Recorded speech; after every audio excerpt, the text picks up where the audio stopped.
The crystal chandeliers of the Fairmont Royal York cast a golden glow over Toronto's elite as they mingled in their finest attire. Leonard Dumas stood at the center of his engagement party, impeccably dressed in a navy suit, his green eyes scanning the room with practiced indifference. At 33, he was everything the media expected from the heir to Dumas Aviation, Canada's largest private aviation company. Successful, devastatingly handsome, and utterly miserable. His engagement to Bianca Tremblay wasn't love. It was a business merger disguised as romance. Minister Tremblay's political connections would secure federal contracts worth billions, while the Dumas fortune would fund the minister's leadership campaign. Leonard's feelings were irrelevant in this equation. "Darling, you look so serious." Bianca's voice cut through his thoughts like nails on glass. She approached with her signature smile, the one that never reached her eyes, holding a champagne flute with practiced elegance. At 31, Bianca was undeniably beautiful with platinum blonde hair and sharp blue eyes. She was also everything Leonard despised. Shallow, manipulative, and utterly obsessed with status. "I'm savoring the moment," Leonard replied, his tone as sharp as the crystal she held. "Well, don't savor too long. We have important people to impress," she said, her manicured hand possessively gripping his arm. "Papa says the Transport Canada officials are here tonight." Leonard's stomach churned. Even on their engagement night, everything was about business. He excused himself, needing air before he said something that would make tomorrow's headlines. As he moved through the crowd, accepting congratulations from people who saw him as nothing more than a business opportunity, Leonard's eyes caught something different. In the corner of the room, a young woman was arranging champagne glasses with quiet efficiency. She wore the standard black and white uniform of the catering staff, but there was something about her that made him pause. She was beautiful, but not in the polished, artificial way of the women surrounding him. Her light brown hair was pulled back in a simple bun, and when she looked up, her dark eyes held a depth and sincerity that felt foreign in this world of facades. She moved with purpose, not seeking attention, simply doing her job with dignity. "You're Armando's daughter," he said, approaching her. "Camila, right?" She looked up, startled to see the guest of honor. "Yes, sir. My father speaks of you often." Leonard had known Armando Rios for 20 years, his family's loyal driver, more of a father figure than his own father had ever been. He'd heard Armando mention his daughter occasionally, how proud he was of her psychology studies at York University, how she worked multiple jobs to support the family. "What are you doing here?" Leonard asked, genuinely curious. "Extra work," Camila replied honestly. "The catering company needed help and my family needs the money." Her honesty was refreshing. In his world, everyone had hidden agendas wrapped in polite conversation. But Camila looked him straight in the eye and told the truth without shame. "Your father's surgery," Leonard said, remembering fragments of conversations. "Heart problems, right?" Camila's composure flickered. "Yes, we're working on it." Leonard knew what that meant. The surgery would cost more than Armando could afford, even with generous benefits. They were probably on a waiting list for public care, praying time wouldn't run out. An audacious idea began forming in Leonard's mind, desperate and completely insane. But as he looked at Camila's honest face and then glanced back at Bianca, posing for photographers, the idea solidified into salvation. "I need to ask you something," Leonard said, lowering his voice. "Something that might sound completely insane, but I need you to hear me out." Camila frowned, her dark eyes studying his face with analytical precision. "What kind of something?" "I need you to marry me." Camila's eyes widened. "Excuse me?"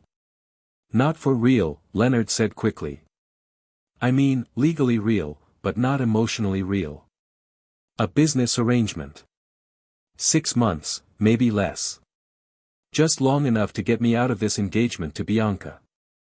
Camila stared at him as if he'd lost his mind. "Mr. Dumas, I think you might be having some kind of breakdown." I'm completely serious, Leonard interrupted. Look around this room, Camilla. Do you see happiness? This engagement is a business transaction, and if I go through with it, I'll spend the rest of my life miserable. But if I marry someone else first, someone unexpected, someone real. Someone desperate enough to agree to such a ridiculous plan, Camilla finished sharply. Someone brave enough, Leonard corrected. Someone with integrity, which is something I clearly lack if I'm standing here asking a stranger to save me from my own cowardice. Camilla crossed her arms. And what exactly would I get out of this arrangement? Leonard's expression grew serious. Your father's surgery. The best cardiac surgeon in the country at Mount Sinai. Private hospital, full recovery care, no waiting lists, no OHIP hassles, no debt. And when it's over, when we divorce, you'll have enough money to finish your degree without working 3 jobs. The offer hit Camilla like a physical blow. Her father's condition had been deteriorating for months. The doctor said the surgery couldn't wait much longer, but the costs were astronomical. You're asking me to lie to the entire world, she said quietly. To pretend to be something I'm not. I'm asking you to save my life, Leonard said simply. And I'm offering to save your father's in return. Camilla looked past him to the glittering crowd, to Bianca now posing with socialites. She thought about her father, about the pills he tried to hide, about the way he clutched his chest when he thought no one was watching. If I were to even consider this insanity, she said slowly, there would have to be rules, a contract, legal protections. Leonard's eyes lit up with hope. Anything you want. My family's privacy is non-negotiable. They don't get dragged into this circus. And when it's over, it's over. No strings, no obligations, no contact unless absolutely necessary. Agreed. And I want it in writing that this is purely business. No expectations of anything else. Leonard nodded, though something flickered in his eyes. Purely business. Camilla stood there for a long moment, weighing the insanity against the desperation that had been eating away at her for months. Finally, she met his gaze. I'll think about it. How long do you need? 24 hours. Leonard pulled out his business card and wrote a number on the back. My private cell. Call me with your answer. The next evening, Leonard sat in his penthouse office at First Canadian Place, staring out at the Toronto skyline. He hadn't slept, hadn't eaten, had barely been able to concentrate on anything except waiting for Camilla's call. His phone rang at exactly 8 p.m. Mr. Dumas. Camilla's voice was steady, controlled. I've made my decision. Leonard's heart pounded. And? I'll do it, but I want to meet with your lawyers first. I want every detail in writing, every protection guaranteed. Leonard closed his eyes, relief flooding through him. Thank you, Camilla. You won't regret this. I already regret it, she said quietly. But my father needs this surgery, and you're the only person offering a solution. 3 days later, Camilla sat in the most expensive law office she'd ever seen on Bay Street, surrounded by documents that would legally bind her to a man she barely knew. The contract was thorough. Her father would receive the best medical care. Her family would be protected from media intrusion, and she would receive a substantial sum upon dissolution of the marriage. Are you sure about this? Leonard asked for the 3rd time. Camilla looked up from the papers. Are you? No, he admitted. But I'm desperate enough to do it anyway. She smiled grimly. At least we're both honest about our motivations. As Camilla signed her name on the final document, she felt like she was stepping off a cliff into darkness. She had no idea where she would land, but her father would be alive to see it.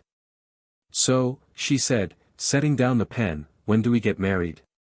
Leonard looked at his lawyers, then back at her. Tomorrow, if you're ready. Toronto City Hall, just witnesses. The media circus can wait. Camilla nodded, her hands trembling slightly. Tomorrow it is. As they left the law office together, Leonard offered her his arm. Camilla hesitated, then took it, feeling the solid strength beneath the expensive fabric. "No going back now," she murmured. "No going back," he agreed. Neither noticed the photographer across the street or the headlines that would scream across the tabloids the next morning. Aviation heir dumps minister's daughter for mystery woman. The game had begun, and there was no telling who would win when it was over. The marriage ceremony at Toronto City Hall was everything a wedding shouldn't be. Cold, impersonal, and devoid of emotion.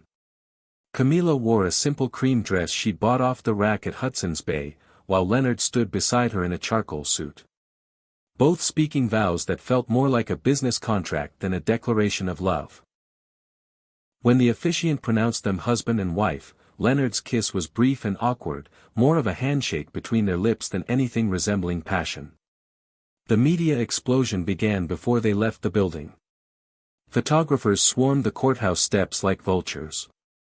Leonard's arm around Camilla's waist felt protective as he guided her through the chaos. "Mrs. Dumas, how long have you been seeing Leonard? What happened to the engagement with Minister Tremblay's daughter?"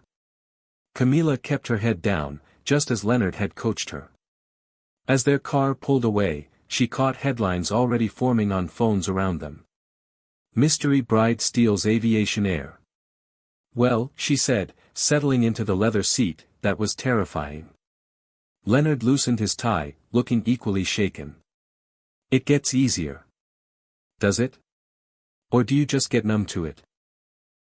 He glanced at her, surprised by the insight. "Maybe a little of both." The Dumas estate in Muskoka was everything Camilla had expected and nothing she was prepared for. The house sat on 50 acres with private lake frontage and enough rooms to house a small army. As they pulled into the circular driveway, Camilla felt the weight of what she'd gotten herself into. "This is temporary," she reminded herself aloud. "The whole thing is temporary," Leonard said, though something in his voice suggested he was trying to convince himself as much as her. Her assigned room was larger than her family's entire apartment, with a private bathroom that felt like a spa at a Ritz-Carlton. She stood in the middle of it all, surrounded by luxury she'd never dreamed of, and felt utterly alone. A knock interrupted her thoughts. Leonard stood in the hallway, looking uncertain. "I wanted to check if you needed anything," he said. "The cook can prepare whatever you like, and if there's anything about the room you want changed." "It's fine," Camilla said quickly. "More than fine. It's overwhelming." Leonard stepped into the room. "I know this isn't easy. The house, the staff, the media attention. It's a lot to adjust to." "I signed up for it," Camilla replied, though her voice lacked conviction. "You signed up to help your father," Leonard corrected. "Everything else is just collateral damage." They stood there for a moment, two strangers bound together by desperation and legal documents. "There's something you should know," Leonard said. "Bianca's been calling the office all day. She's not taking the news well." Camilla felt a chill. "What kind of not taking it well?" "Threats, mostly.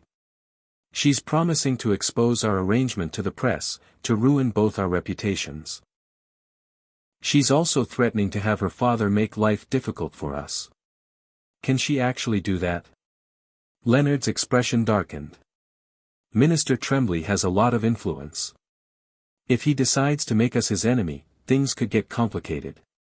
That night, Camilla lay awake in her enormous bed, wondering what she'd gotten herself into. Down the hall, Leonard was probably having similar thoughts. Their marriage was supposed to solve his problems, but it seemed to be creating new ones instead. The next morning brought the first real test. Leonard had a business breakfast with potential investors who expected to meet his new wife. Camilla stood in her walk-in closet, staring at clothes that still had tags. Leonard's personal shopper had stocked her wardrobe overnight. "I don't know how to be a billionaire's wife," she said when Leonard appeared, looking immaculate in a navy suit. "You don't have to be anything other than yourself," he replied. "That's why I chose you." Your authenticity is what makes this work. My authenticity? Camila laughed bitterly. I'm pretending to be married to you for money. How is that authentic? Leonard stepped closer, his green eyes serious. Because underneath all of this, you're still Camila Rios. You're still the woman who works 3 jobs to help her family, who studies psychology because she wants to help people, who looked me in the eye and told me the truth when everyone else just tells me what they think I want to hear. His words caught her off guard. There was something in the way he looked at her that made her feel seen, valued in a way that had nothing to do with money or status. Wear the blue dress, he said softly. It matches your eyes. The breakfast was held at an exclusive restaurant at the CN Tower with a private dining room overlooking Lake Ontario. Camila sat beside Leonard, playing the devoted wife while feeling like a fraud. The investors were polite but curious, clearly trying to figure out where she'd come from. So, Camila, said Mr. Richardson, the lead investor, Leonard tells us you're studying psychology at York. What's your area of focus?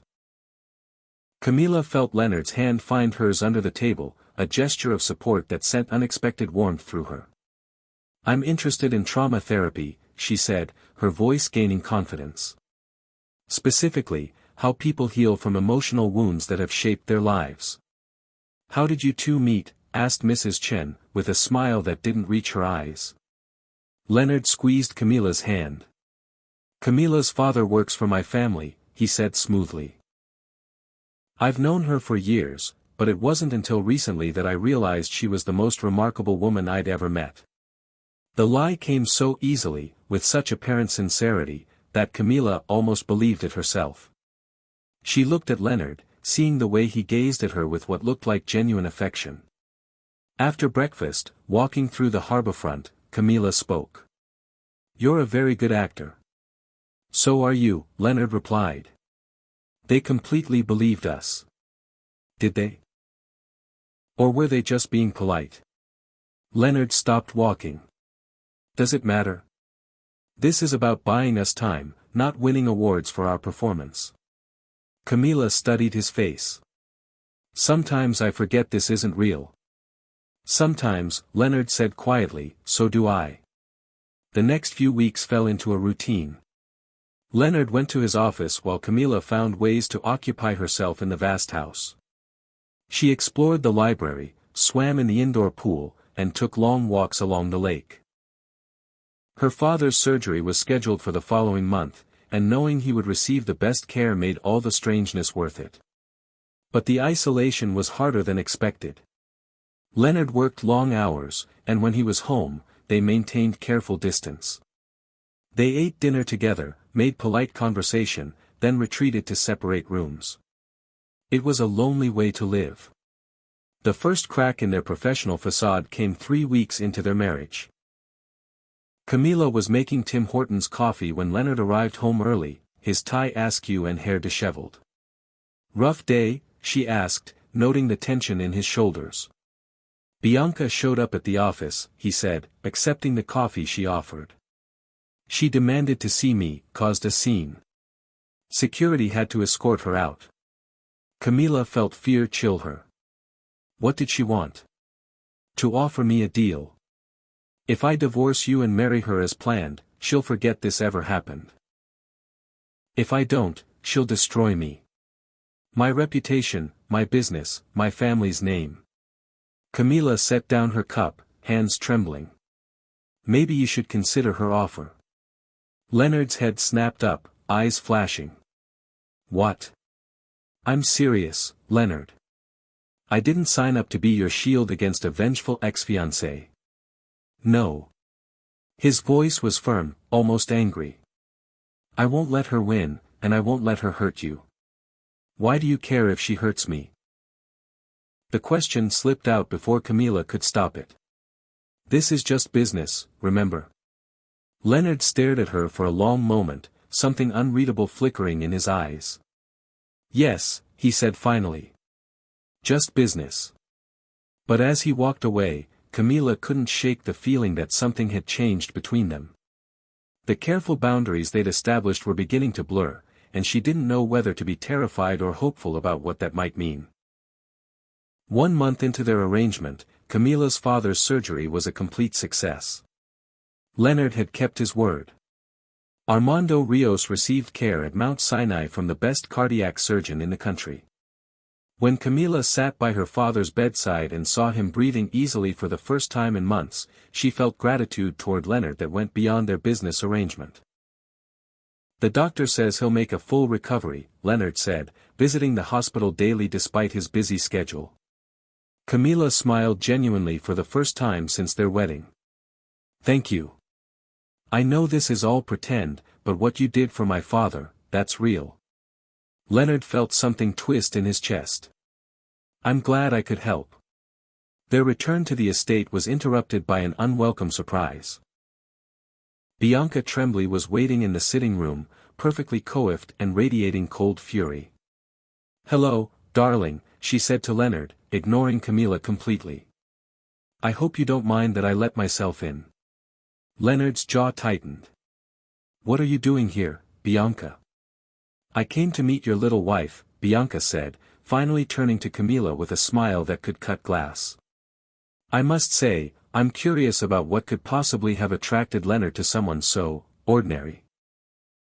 "Nice to meet you too," Camilla replied steadily. "Oh, we haven't been properly introduced," Bianca continued, circling Camilla like a predator. "I'm Bianca Tremblay, Leonard's real fiancée. Or should I say former fiancé, since he seems to have temporarily lost his mind." "That's enough," Leonard said, stepping between them. Bianca laughed, a sound like breaking crystal. "You can't possibly think this charade will last. A driver's daughter? She must be quite talented in certain areas to have caught your attention." The implication hit Camilla like a slap, but she kept her voice steady. "I think you should leave." "I'll leave when I'm ready," Bianca snapped. "This is more my home than yours, darling." "Actually," Leonard's voice cut through the tension, "this is my house, and you're not welcome here anymore." Bianca's composure slipped, revealing fury underneath. "You think you can dismiss me? You think there won't be consequences for humiliating me and my family? I think you should be careful about making threats in my home." Bianca's smile returned, uglier now. "Oh, I'm not making threats, darling. I'm making promises. You have 48 hours to come to your senses, divorce this nobody, and honor your commitment to me." She pulled out her phone, showing them photos of documents and financial records. "The media would be very interested to learn the truth about your sudden marriage. And Papa would be interested in knowing how Dumas Aviation has been handling certain government contracts." Leonard went pale. "You're bluffing." "Am I? I have connections in investigative journalism. One phone call from me, and your company becomes the subject of a federal investigation." After Bianca left, the house felt like a tomb. Leonard stood at the window while Camilla sat on the sofa, trying to process what had happened. "She can really do this?" Camilla asked.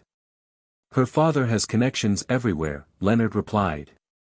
"The Justice Department, the media, regulatory agencies. If she wants to destroy me, she can. Then maybe you should." "No." Leonard turned, eyes blazing. "I won't give in to her blackmail. This isn't about winning, Leonard. This is about your entire life's work. My family's legacy is exactly what I'm trying to escape. Do you think I want to spend my life married to someone who would threaten to destroy me the moment I displease her?" Camilla stood, pacing. "But if she exposes our arrangement, it won't just hurt you. I'll protect you," Leonard said firmly. "Whatever happens, I'll make sure you and your family are safe. And if your company is destroyed? I'll figure it out." Camilla stopped pacing. "You're willing to risk everything rather than go back to her?" "Yes." "Why?" Leonard was quiet for a long moment. "Because spending 1 month married to you has shown me what my life could be like with someone who actually sees me as a person instead of a business opportunity." The words hung between them, heavy with implications neither was ready to face. "Leonard," Camilla began, but he held up a hand. "I know what you're going to say. This is just an arrangement. It's temporary. We have our boundaries. But I can't pretend anymore that this doesn't feel real to me." Camilla's heart pounded. "You don't mean that. Don't I?" He stepped closer. "Tell me you haven't felt it too, Camilla. Tell me that when we have dinner together, when we talk, when you laugh at something I say, tell me that doesn't feel like more than just an arrangement." She wanted to lie, to maintain professional distance, but the words wouldn't come. Because he was right. Their fake marriage had started to feel real in ways that terrified her. "It doesn't matter what we feel," she said instead. "Bianca will destroy both of us if you don't do what she wants. Let her try." The next day brought Camilla's own encounter with Bianca. A text from an unknown number. "We need to talk. Balzac's coffee on Queen Street in 1 hour. Come alone. B." Against her better judgment, Camilla found herself at the cafe. Bianca was already there, looking perfectly composed despite her crumbling world. "Thank you for coming," Bianca said as Camilla sat down. "I want to offer you a way out before this destroys you." "I'm listening." "Leonard didn't tell you the whole truth about our engagement. We have history, real history. We were together at McGill before his parents shipped him off to Europe." Camilla felt a twist of jealousy. "What's your point?" "My point is that what you think you see in Leonard, the way he looks at you, it's all part of a pattern. He did the same thing with me 10 years ago. Made me believe I was special, different from all the other women his family had picked out. And then his father offered him a promotion that required marrying someone more suitable. He dropped me without a second thought." Bianca leaned forward. "He's using you, Camilla. And when this arrangement serves its purpose, he'll discard you just as easily. Even if that were true, it doesn't change our agreement. Doesn't it? Because I think you're falling for him. You're starting to believe this fairy tale you're both selling." Bianca slid a business card across the table. "That's my lawyer's number. He can have divorce papers drawn up within hours. You can be free of this mess by tomorrow, with enough money to start over. And what do you get?" "I get Leonard back where he belongs. His father is already pressuring him to end this marriage. The board thinks his love story makes him look impulsive. How long do you think he'll choose you over his company?" That evening, Leonard returned from a meeting with his father, looking exhausted. "How did it go?" Camilla asked. "About as well as expected. The board wants me to clarify our relationship to the media.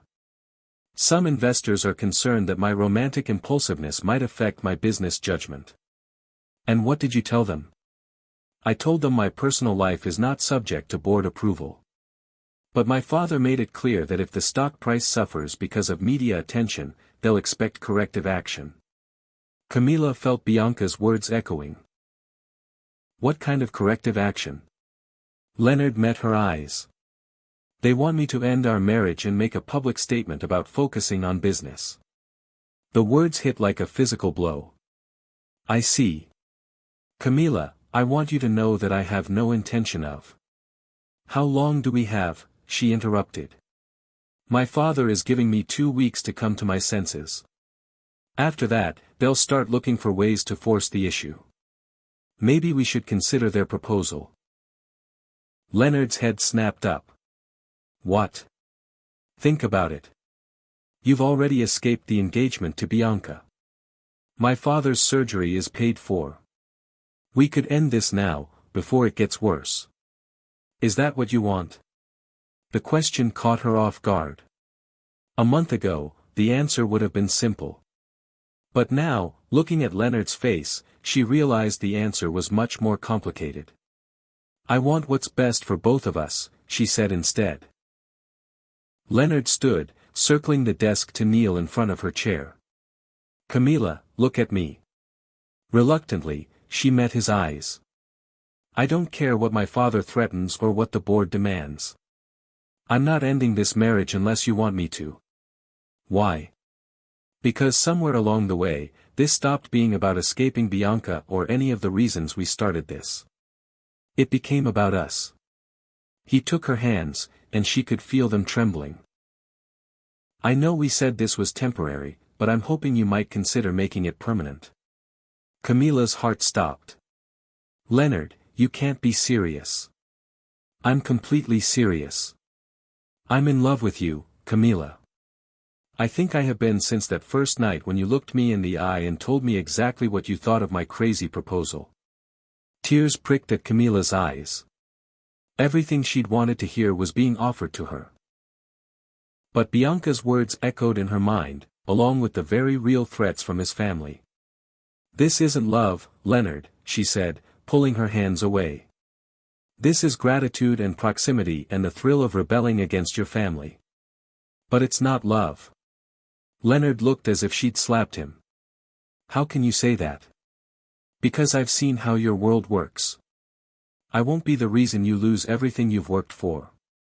You're not listening to me. I don't care about losing the company if it means keeping you. Well, I care, Camilla shot back, standing. I care about your future, about your happiness, about the fact that you'll hate me in 5 years when you realize what you gave up for a fantasy. This isn't a fantasy. Isn't it? We've been playing house for a month, Leonard. But reality is knocking at the door, and we can't ignore it anymore. Leonard stared at her, hurt and confusion warring in his expression. So what are you saying? Camilla felt her heart breaking as she spoke. I'm saying maybe it's time to end this before we both get hurt. The next morning, Camilla woke to find an envelope under her door. Inside was a plane ticket to anywhere she wanted to go, along with a note in Leonard's handwriting. If you really want to leave, I won't stop you. But please don't go because you think it's what I need. Let me decide what I'm willing to sacrifice for happiness. She sat on her bed, staring at the ticket and thinking about everything that had brought her to this moment. Her father was recovering. Her family's troubles were over. And she had enough money to finish her degree. By every measure, their arrangement had been a success. So why did the thought of leaving feel like dying? Down the hall, Leonard sat staring out at the lake, wondering if he'd just made the biggest mistake of his life. Telling Camilla he loved her had felt like stepping off a cliff. Her rejection had been the brutal landing. His phone buzzed with a call from his assistant. Mr. Dumas, there's been a development. Bianca Tremblay just held a press conference. Leonard closed his eyes. What did she say? She claimed your marriage is a business arrangement designed to boost your public image, and that she has proof of the deception. What kind of proof? Documents allegedly detailing financial payments to Miss Rios and her family, along with photos of you signing what she claims is a marriage contract. Leonard felt the world tilt. How did she get those? We're not sure, sir, but the story is spreading rapidly on social media. The CBC is already reporting it. Leonard found Camilla in the kitchen, watching the news coverage on her phone, her face pale. You saw, he said. She nodded. How bad is it? Bad. Stock price is dropping, and my father has called an emergency board meeting. Camilla finally met his eyes. I'm sorry, Leonard. This is my fault. How is this your fault? I should have taken Bianca's offer yesterday. I should have walked away. She played us both, Leonard said. The meeting, the offer, it was all designed to make you doubt everything we've built. Was she wrong, though? Are you really willing to lose everything for this? Leonard moved closer. Let me ask you something, Camilla. If I weren't rich, if I had nothing to offer you except myself, would you still be here? The question caught her off guard. She found herself really thinking about it, imagining Leonard without the money, the power, the complications. Yes, she said softly, and realized she meant it completely. Then that's all I need to know. As Leonard prepared to leave for what might be the most important meeting of his career, Camila made a decision that surprised them both. "I'm coming with you," she announced. "Camila, that's not necessary." "Yes, it is. If they're going to destroy you because of me, then I need to face them too." The Dumas Aviation building on Bay Street was swarming with reporters when they arrived. Leonard's security team got them inside, but shouted questions followed. "Is your marriage a fraud, Mr. Dumas? How much did you pay Miss Rios?" The boardroom felt like a tribunal. Augustus Dumas sat at the head of the table, his expression carved from stone, while other board members avoided eye contact. Leonard and Camila took seats across from them, presenting a united front. "Leonard," Augustus began coldly, "I think it's time we discussed your future with this company." "My future is not in question," Leonard replied calmly. "My personal life has no bearing on my ability to run Dumas Aviation." Board member Margaret Stevens slid a tablet across the table, showing the plummeting stock price. "We've lost 12% of our value in 4 hours. Investors are calling this a crisis of leadership." "If you've been deceiving the public about your marriage," Augustus said, "what else might you be deceiving them about?" "I haven't deceived anyone about anything that matters." "So you admit the marriage is fake?" Stevens pressed. Leonard looked at Camila, drawing strength from her presence. "I admit our marriage began as a business arrangement. But what it became is something else entirely. What it became," Augustus said coldly, "is a liability threatening everything our family has built." "What it became," Camila said quietly, speaking for the first time, "is real." The room turned to her, and she felt the weight of their judgment. But Leonard's hand found hers, and she drew courage from his touch. "You want the truth?" she continued, her voice growing stronger. "Yes, Leonard offered me money to marry him. Yes, I accepted because my father needed surgery we couldn't afford. But somewhere along the way, I fell in love with him. Not his money, not his status. Him." She looked directly at Augustus. "Your son is the most honorable man I've ever known. He could have let Bianca blackmail him into a loveless marriage, but he chose to fight for his freedom. He could have treated me like an employee, but he treated me like a partner. And when you demanded he choose between me and his company, he chose me." "How touching," Augustus said sarcastically. "But honor doesn't pay dividends. Doesn't it?" Leonard stood, his voice carrying inherited authority. "Everything you're calling a liability. My independence, my integrity, my willingness to make hard choices, those are exactly the qualities that have made this company successful." He moved to the window, looking out at the Toronto skyline. "You want me to apologize for falling in love with someone real instead of someone convenient. You want me to sacrifice my happiness to appease investors who will forget this crisis the moment our next quarterly report shows growth." Leonard turned back to face them. "But I won't do it. If you think this company is better off without me, then fire me. But I won't divorce my wife to save stock prices." The room was silent. Finally, Augustus spoke. "The board will need time to consider your perspective." "Take all the time you need," Leonard replied. "But my answer won't change." As they left the building, reporters swarmed again. But this time, Leonard stopped to address them directly. "I want to make something clear," he said, his arm around Camila's waist. "Yes, my marriage to Camila began unconventionally. But what we've built together is real, and I'm proud of it. If that makes me unsuitable to run Dumas Aviation in some people's opinion, then so be it." A reporter shouted, "Are you willing to give up your company for love?" Leonard looked at Camila, and his smile was genuine for the first time in weeks. "I'm willing to give up anything that keeps me from being the man she deserves." The video went viral within hours. Social media exploded with support for their love story, with hashtags like #RealLove and #StandByYourWife trending worldwide. The narrative began to shift. Instead of a scandalous deception, their marriage became a symbol of choosing love over convenience. By the next morning, Dumas Aviation stock had not only recovered but reached an all-time high. Investors, it seemed, were more inspired by Leonard's integrity than concerned about his unconventional romance. Augustus Dumas called his son with grudging respect in his voice. "It appears I underestimated public sentiment." "You underestimated a lot of things," Leonard replied. "The board has voted to retain you as CEO, with full support for your personal choices." "And Bianca?"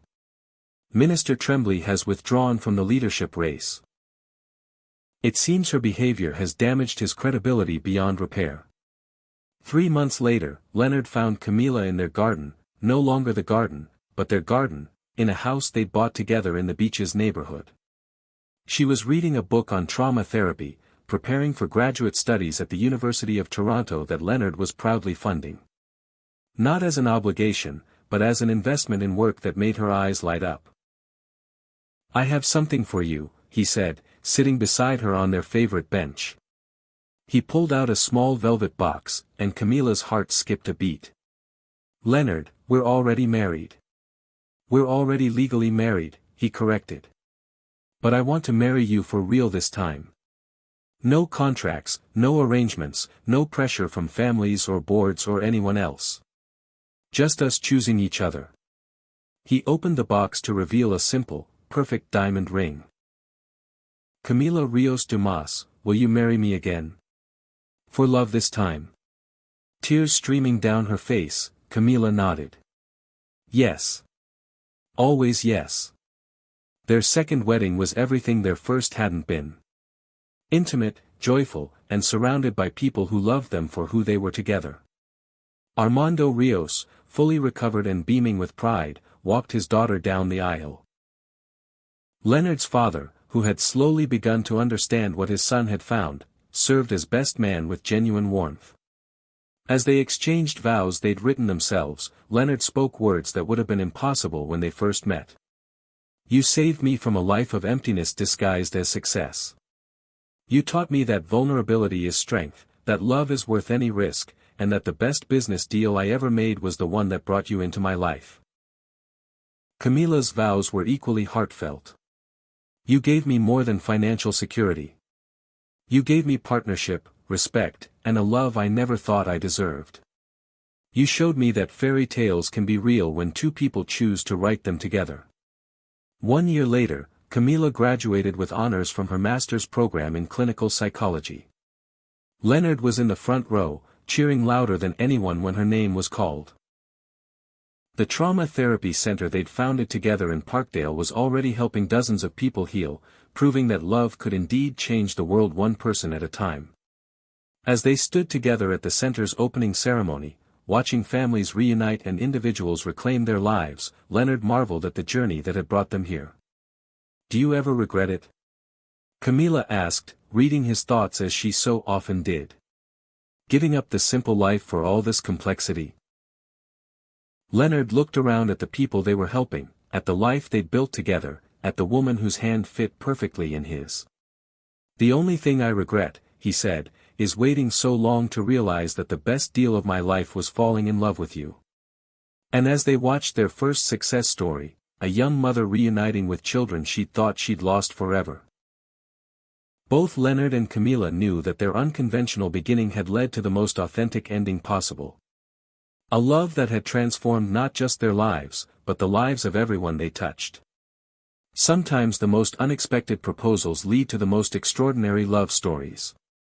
And sometimes, when you stop trying to control everything, you discover that the best things in life aren't planned.